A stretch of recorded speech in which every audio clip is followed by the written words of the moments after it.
Good morning, welcome to the Old Classic Car channel.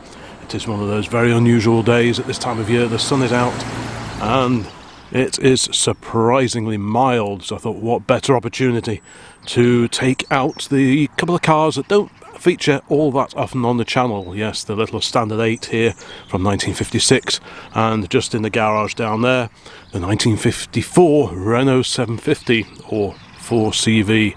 Yes, the larger engine cars have featured quite a lot on the channel of late, the Jaguar, the Pilot and the pickup, but the tiddlers not so much. I thought today, on this lovely sunny day, we will set that right and make amends. So we would need to fire this up, get the Renault going as well, and then we'll take them out for a bit of a run out and just enjoy a bit of 1950s motoring. But before we can do any of that, we need to shift this one out of the way. Let's fire up the old trusty V8. Yuck. Right. In we go. Let's see if we can get the key in there. System check. We like a bit of that. So yes, this couldn't be any further removed from the 1950s driving experience. Right. Automatic, many cylinders, a reasonable amount of poke, even though the 3.2 Jag was pretty much the baby of the range. Just sneak past the MX-5 there. But yeah, the tiddlers, the Standard and the Renault, even though there's only 2 years difference between them, they're very, very different cars to drive and run. So hopefully we'll have a little bit of a talk about that as the day progresses. But let's get this one out of the way.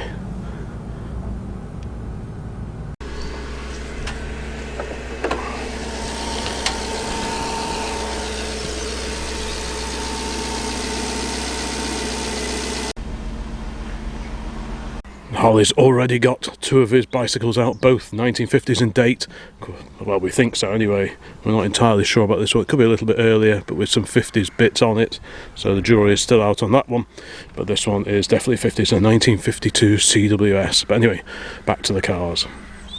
So first things first, we need to fire up this one. It hasn't run for a week or two. I do run it every now and again, but it hasn't run for a little while, so we will give it a little bit of go-go juice down the carburetor just to give it a helping hand. Yes, I've already commented on your racing. Yes, all to the positive. Little damp, is it, sir? Yes.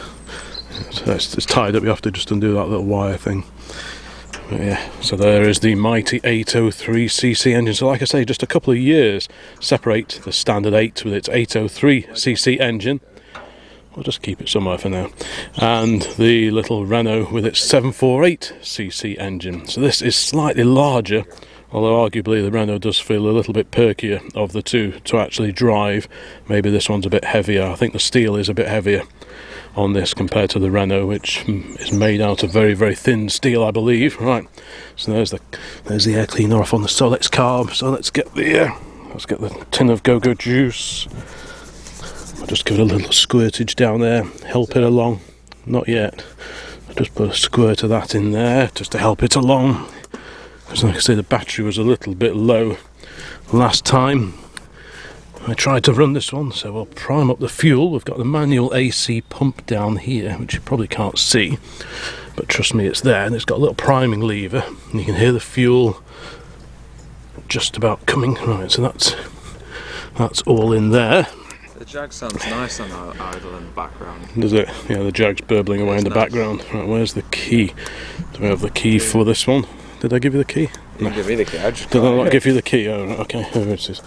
You'll notice it is looking a little squashed, as I recalled in the video a little while ago. I did drive off with the keys hanging out the door, and they ended up on the road about 3 miles down the road, and I had to go cycling down there furiously to see if I could find them, and I found them in the middle of the road, but they had been driven over a couple of times. Right.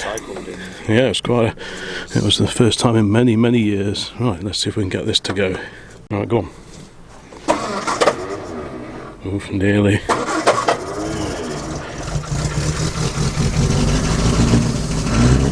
Well, that's not bad going. Keep it going. I said just keep it going, because there's not much fuel in this one actually. So we might have to move this one out of the way and then go and get some fuel in a tin, I think, because there's very little in there. Go and get some fuel in a tin in the Renault. Yeah, we could do. We could do. We've had the Renault on the road. Yeah, the Renault's not been out for a while, but the roads have been so mucky. It's alright at the moment. It should be all right today, but lately it's been awful. okay. Yeah, but the roads lately have just been awful. Was it in your video or one of mine that we did the tappets again in this? Was it in one of mine, was it? Yeah. I mean, there's still a little bit tappety. It's better than it was. But it certainly started up well, considering it's been outside and you can see how damp everything is. Yeah. I think there must be a little blockage somewhere in the carburettor, which explains why it seems to like just having a little glug of fuel down the air intake. But apart from that, it's not really a big issue at all. So keep the revs up a little bit just so it's charging the battery. Is the light on? Just being a dynamo at idle, Yeah. it doesn't charge the battery up. So yeah, we're very, very low on fuel.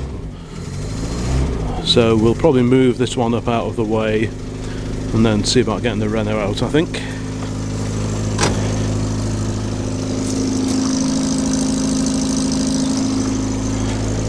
Right, let's pop the bonnet down, then they can move it out of the way. Certainly is useful having him around. Ooh, wipers are working as well. Right, so I just have to be a bit ginger through here. All good practice for driving lessons.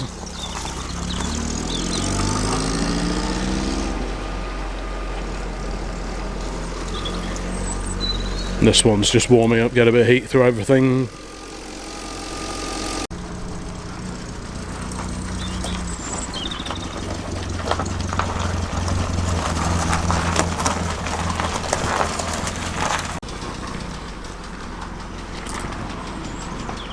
Yeah, great weather for a play day. I need to give this one a bit of a polish.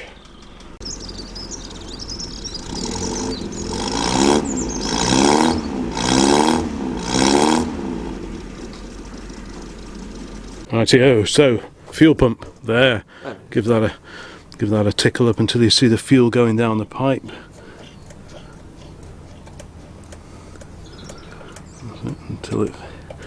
Until it feels different.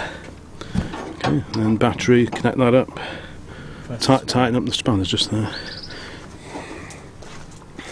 A few people have commented on how it runs, given that there's no Don't tell them. Don't tell them. there's no main lead, or any leads for that matter, on the coil. Well, it's because there's another coil over there. This was the original one. I fitted that one just as an experiment. Right, let's see if there's any life in that battery.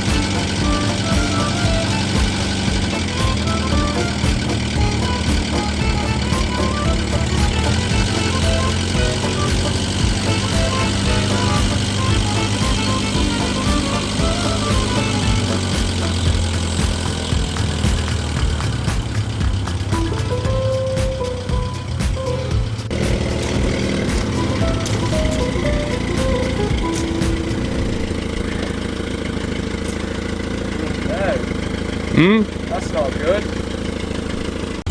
Somehow we have a bit of Pathfinder primer on the gutter there. Not sure how that got there. Do you have touch on paint? We'll get it off, don't we?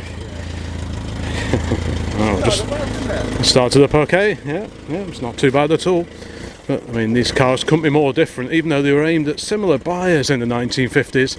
This one obviously rear engine, little 4-cylinder engine back there. That one a bit more conventional with the engine in the front. Sounds like we might need a little bit of choke for a little bit longer.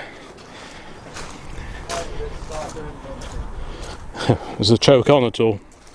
I tried putting it on. Keep going. Right. Yeah, we'll just let it warm through a bit. leave it on for a bit longer.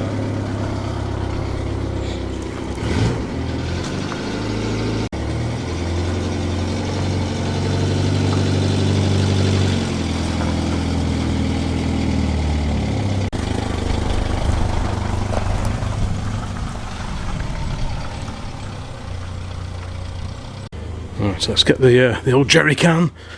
We're going to head off into town, give the Renault a test run. Yeah, proper 50s day today. So here we go, down the road in the 54 Renault 750. I think design work started on these in about 1944. So at the time, France was under German occupation. Renault engineers were strictly forbidden from developing any new vehicles, but this was done on the QT in the back room somewhere behind the backs of the German officers who were running the factory at the time. And once the war was out of the way, development could continue proper on the little 4CV. Initially the engine was a fraction larger, about 760cc, give or take. It's for Le Mans, wasn't it? Yeah, and then they actually reduced the engine capacity a little bit, just so they could enter within the up to 750 class at Le Mans. Yeah, so the Le Mans cars were 5-speed, this is 3-speed. Is that right? Yeah, Le Mans cars were 5-speed, I think. Really? And they were all Gordini tuned and everything, but this is not. Rear engine Alpine was a development of the 750, or the 4CV as it was called. This is a UK built car, and the UK built cars, right hand drive, were sold as the Renault 750, whereas 4CV applied in France and probably other markets as well. But you can tell it's made for left-hand drive because the door lock's there. Not on your side, still on my side. Yes. And also they're cut out for the pedals on my side as well, where you would have pedals, but they're obviously there now. The pedals are really offset, so you're really driving at a funny angle because you're so close to the inner wheel arches at the front.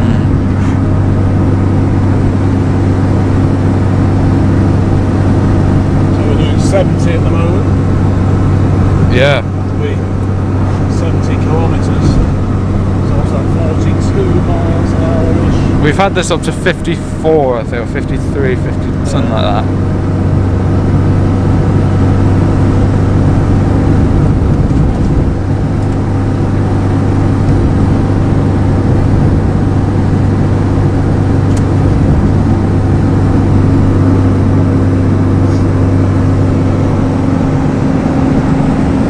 Certainly a nice day for a drive.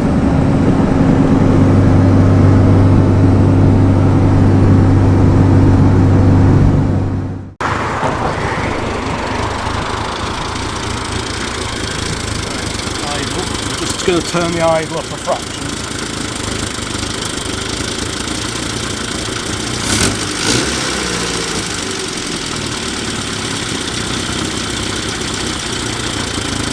See how we go with that. It's just a tiny bit lumpy on the idle and when sort of stopping at traffic lights. Just let this car go.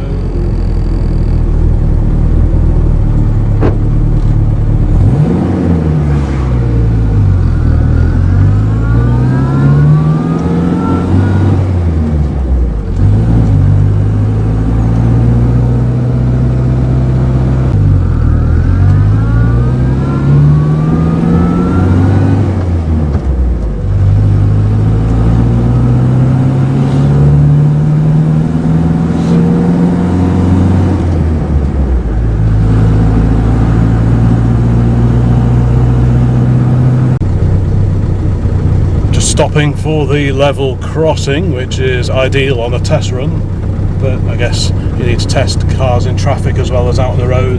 Coming down the road it seemed to behave. But, yeah, just got to wait for the train to pass.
So this is the fuel for the Standard.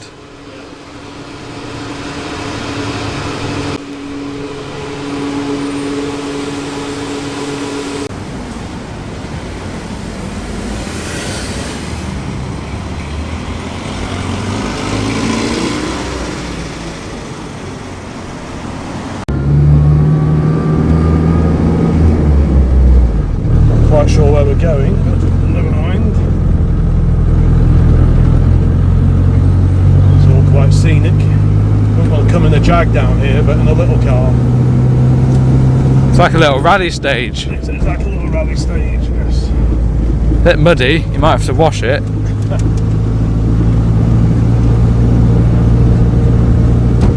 Yeah, you're gonna have to wash it.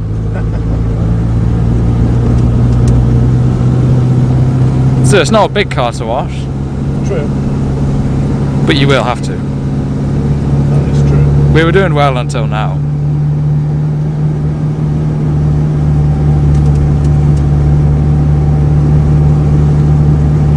We're not wide enough to sort of span the middle bit. This is a bit muddier than I planned. Yes. It's going to need a wash top and bottom now. Yeah.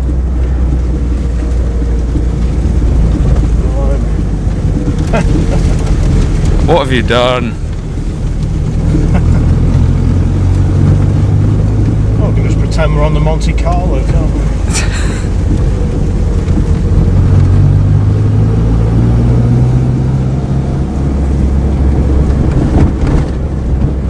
I don't think this is the road I was thinking of.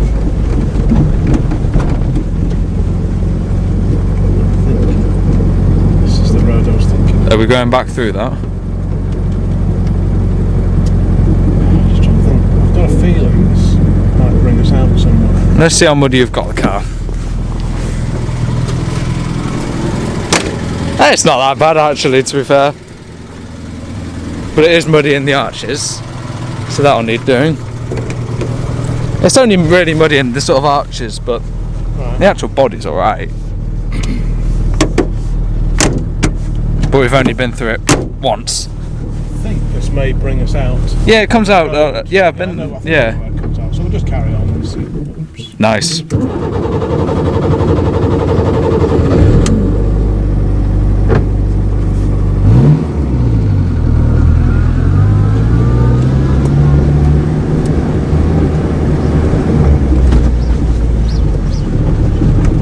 This is not the road I thought we were going to be on.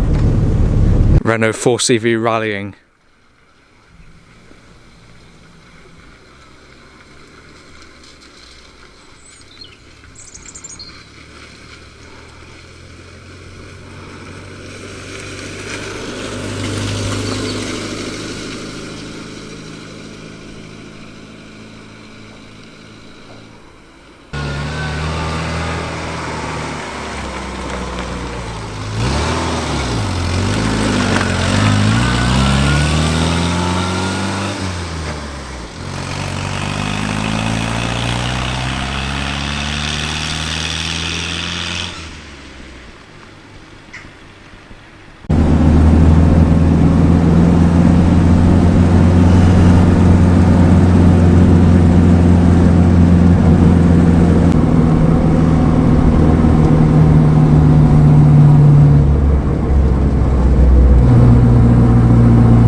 Well, I thought we'd just pull over and just have a little look around the car itself, because I'm aware that recent subscribers and followers of the channel here at Old Classic Car may not really have seen a great deal about this little car. So we bought this a year or two back. It wasn't last year, and possibly the year before, and yeah, it underwent quite an extensive restoration but hasn't seen much use since then. So really it's been a case of recommissioning and just snagging, and it's running pretty well now. But yeah, it's looking pretty muddy. We've not had the tyres looking this muddy before, but yeah, I just thought we'd have a little look around and just talk a little bit about what makes this car so unusual. So like I say, rear engine car, 748cc, so just one more cc than an Austin 7, and the engine is under the cover here, and there it is. So it's an inline 4-cylinder water-cooled engine, not air-cooled, it's water-cooled this, and the radiator is way over there behind the rear seats, obviously carb and exhaust manifold over this side. We've got all the ignition bits over that side there. That's a big air cleaner just in the inner wing over there, which isn't connected at the moment. Pretty warm. It's pretty warm, yes. Now we have 2 filler caps, one here under the engine lid, and there is one over here. And if you're new to 4CVs, it would be fair to assume that that is for topping up the radiator, given that the radiator is there, and this one is for topping up the fuel. But if you do that, many things will go very badly indeed, because this is the fuel filler. Yes, Renault, in its infinite wisdom, decided to install the fuel filler directly above the battery and all the ignition components over here, where there are, well, there's a great chance of many sparkage. At least it's not over the hot exhaust manifold, but even so, it seems a bit of an odd choice. And this here is for topping up the radiator. So it's hard to imagine that that was the first idea they had in their minds, but yeah, that's how it is. So this is the fuel filler, so you just have to exercise a little caution when you're using, especially the modern petrol pumps that really pour the fuel out at a fair old lick compared to the old pumps back in the 40s and the 1950s. So you just have to bear that in mind a little bit and just go slow with the trigger. So let's just close that down there. Many louvers. The intakes for the radiator are here in the rear wings, and you'll notice they have the little Renault diamond in them. So those are the air intakes, one either side for the radiator, which is behind there. Yeah, it's quite an intriguing little car this is. This would have been Renault's rival to the Citroën 2CV. Like I say, the design of this car was started in about 1944. So all the saloons are 4 doors, there was no 2-door option. And to be honest, it's reasonably spacious in here.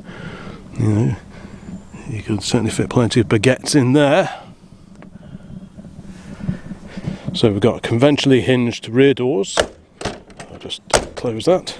This is a little parking lamp stroke indicator, so this, when you use the indicator switch on the side of the column there, this is what illuminates, and you get a very satisfying 6-volt glow out of there. Same for the headlamps. The front doors are rear hinged, combined hinges, so the rear doors and the front doors hang off the same hinge mounting there and there, so that's an interesting little design quirk as well.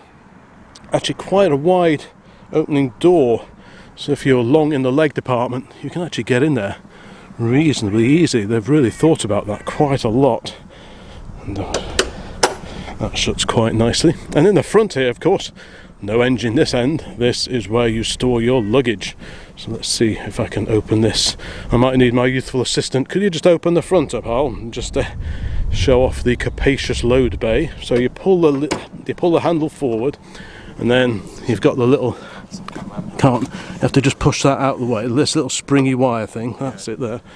There we go.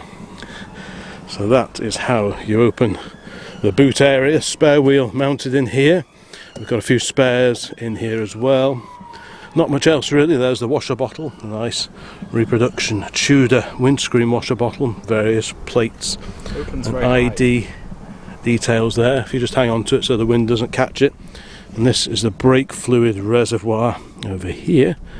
So that's all good. Lovely little glass thing that is, very nice too. Yeah, we've got a few spare bits and bobs in here just in case, but yeah, you can certainly fit a fair bit of shopping in there, I think. But yeah, I just thought I'd have a quick look around the car itself, just for the benefit of anyone new to the channel. Right, well the plan is we've got the fuel in the jerry can now, So we're going to stagger back home and fuel up the Standard, and then take that for a little airing as well. And I think we'll probably hose this down underneath as well while the mud is still damp. Let's get under those. That is undoing the rallying. Is it coming out alright? Yeah, well, it's still Yes. pretty moist.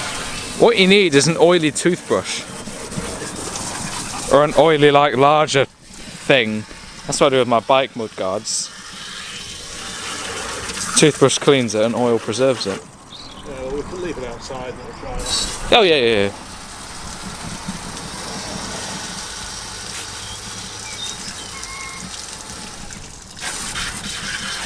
Is it blue now? Pretty much. Oh, that's fine.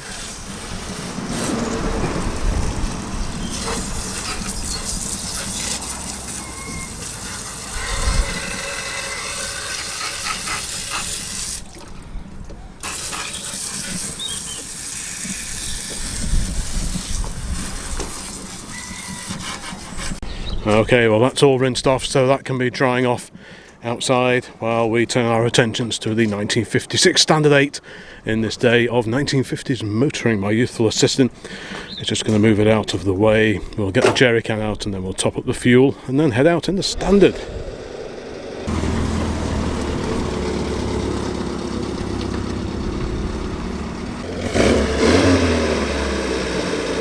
Alright, we're all fueled up, so let's head out in the little Standard.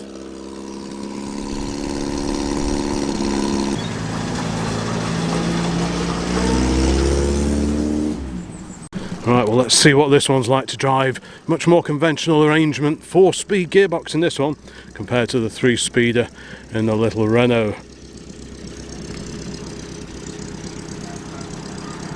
I do need to tidy up a little in here, but it gives me a good opportunity to show you the fold forward rear seat backrests, because as you may have noticed, the Standard 8, or nearly all Standard 8s, didn't have an opening boot lid. A very few of them did. I think it was the Gold Star model which came fairly late in Standard 8 production, but for the vast majority of Standard 8s you can't get into the boot area through there. You have to go, we appear to be rolling away, we have to go in this way through there. So we've got a service manual here, a suitable assortment of aged literature just to complete the look, and an AA members annual handbook for the right year 1956.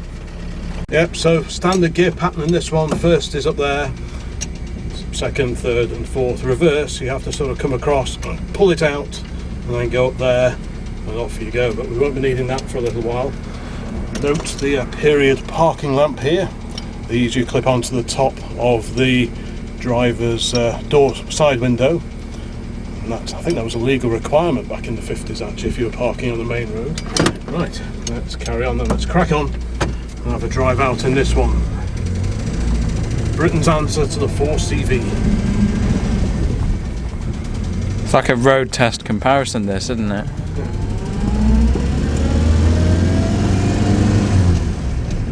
So the Renault has 20 brake horsepower, this has 28, but it is heavier.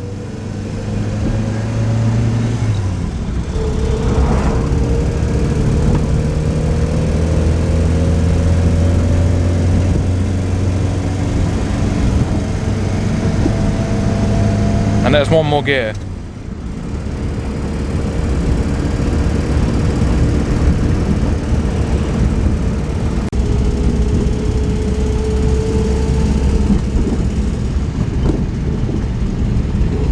Also a 4-door car. All standards 8s and 10s were 4-door cars. There was no 2-door option. Even the estate car, the Companion, was a 4-door, just like the 4CV. No 2-door option,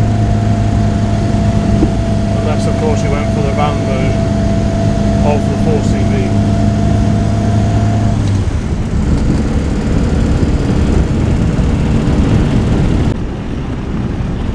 This is a little bit boxier than the Renault, so I guess there's a little bit more elbow room in here. A much more conventional car to drive. Regular gear shift engine, inline 4-cylinder engine over there. The gearbox this engine and gearbox behind you, none of that sort of business. So this is a lot more conventional. Of course, if you had deeper pockets, you could go for the standard 10 option, which had the mighty 948cc version of this engine as opposed to the 803 in this.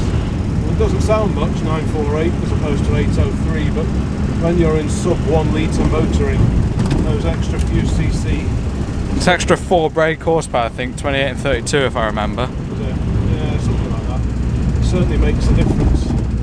Not that you're going to be setting any speed records, but every little helps.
Back at base once again on this 1950s motoring day. Well, that was quite a fun little couple of hours spent with the two 1950s cars, both economy budget cars of the era. This is Britain's idea of a budget car for the new world of the mid-1950s, and this was Renault's idea. Very, very different design, much more advanced design, arguably. I'm sure there were quite a few garages here in the UK who took one look at that and thought, I'm not going to work on that. But yes, this was altogether a lot more conventional in its technology. But yes, that was a nice little drive out. And of course, if I was planning on going any further distance, I would reach for my 1956 AA Members Handbook and dig out the map section, because here we have a map of the area. So maybe we would go for a little drive over to North Wales, over to Anglesey perhaps. Take us a few hours to get there, I imagine. But yeah, what a great little publication. This is very, very handy for the 1950s motorist. Of course, pre-internet in those days, no motorways either. There's Speke Aerodrome. Just see that there, over Liverpool Way. But yeah, very, very, very useful publication indeed. There we go. So it tells you where all the garages are by area. So yeah, I don't think they even do one of these anymore, do they? Wonder when they stopped doing proper AA handbooks. Details of the road patrols, all those kind of things. A calendar for 1956.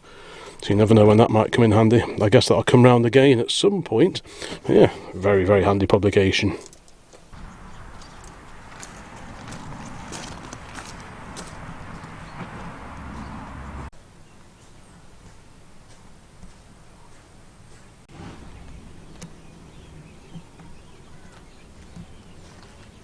Of course, if you were the keen, hands-on type of motorist in the 1950s, no doubt you would have availed yourself of one or more of the popular motoring periodicals that were available at the time.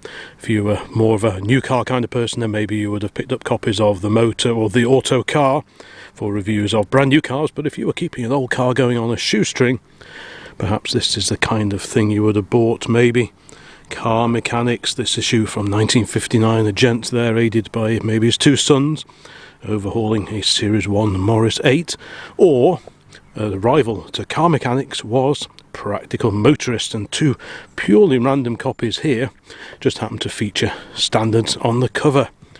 There we have a great scene. I do love these magazines. These are my favourite magazines of all from the 1950s, because not only do they look just wonderful, the wonderful artwork on them, they're actually pretty handy as well. Obviously there's a chap here attending to the front wheel on his little standard there, and this gentleman here is, well, it looks like he's adjusting the tappets, which is a job we were doing just the other week. But yeah, and this one tells us January 1957 edition, overhauling the standard 8 and 10. Let's just pop this down so the wind doesn't catch the covers. But yeah, these are very, very useful indeed, packed with period adverts, all the kind of thing that I really love, just to try and immerse myself into the world of the 1950s motorist. All sorts of adverts in here, but they're also quite useful. Look at that, pretty cool old ads in here. I do love this kind of thing, as you may have spotted.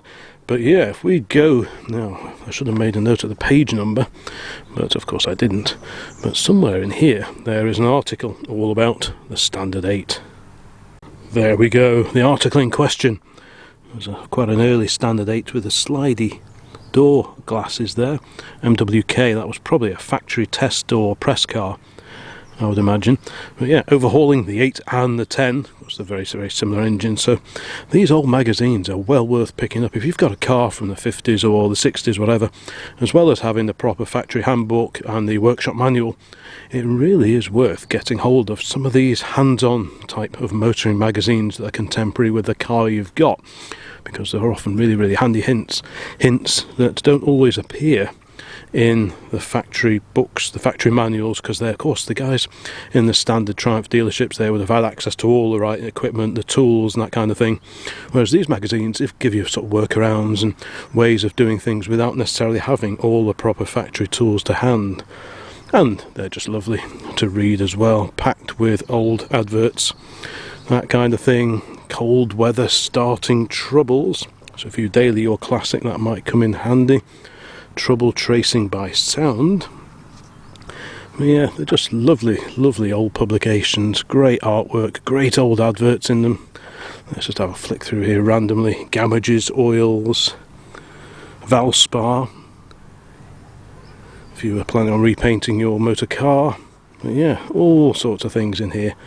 It's just a real treat to flick through these old magazines, and they are quite useful too. You can probably pick these up for sort of £2 or £3 per copy. Not a great deal at all, but they are incredibly useful and just wonderful, wonderful things to look at and collect.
Holly's testing the wiper arrangement, so go and try the plunger screen washers again. And I've never used these, so they'll probably take a little bit of priming up, a little bit of a spurt, but yeah, they do work. You know, the old manual push pump. Okay. Yeah, I mean, they work. But yeah, these old push, these were all the rage. These were accessory kits that were available. You see the Tudor screen washer, there we are. So you push that and it goes whoo, whoo. In theory, once it's sort of primed up a little bit, but I've never tried it. The A40's got one of those in. Anyways, there we go. This is just drying off nicely now, so I think we'll probably wrap up this little video. Thank you so much for watching this one of our morning out with a couple of economy motor cars of the 1950s, both very, very different, aiming for the same market, but very, very different approaches to appealing to buyers in the small car world, the sub 1 litre car world. So thank you so much for watching. Please have a look around the rest of the channel. Let me know in the comments if you found this one of interest. Let me know in the comments what kind of videos you would like me to do more of. And yeah, well, there'll be loads more videos along very, very soon. So bye for now.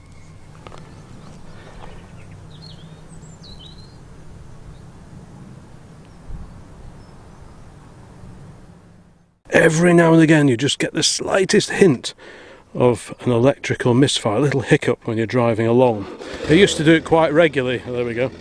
I used to do it quite regularly, and just as I was stood here alongside while Harley was trying to start it a moment ago, I could hear an electrical tick in the back here. And I noticed, hope you can hear me, that where spark plug lead number 3 is, there was a spark jumping from the lead across to the body of the distributor. So I need to get a new set of leads on here. But that's great, because that is why occasionally we get just a momentary misfire. So that's actually quite useful. It's not doing it now, but there was certainly a big fat spark jumping across just every now and again. So that's very useful to know, actually. Right. The old shelter's looking a bit second-hand. That needs to come down. Right. So, okay, keep coming forwards. Keep coming. Keep coming. Keep coming. Alright, okay, that'll do. Right, so now we go back, and I should get it roughly in line. That's it. Get it roughly in line with the garage and pull straight in.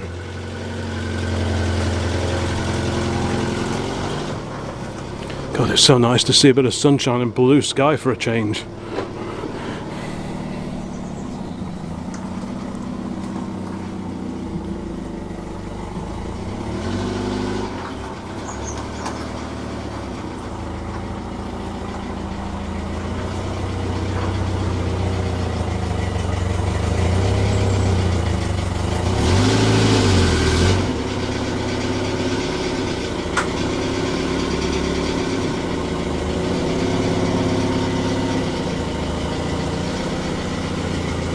I think that'll do.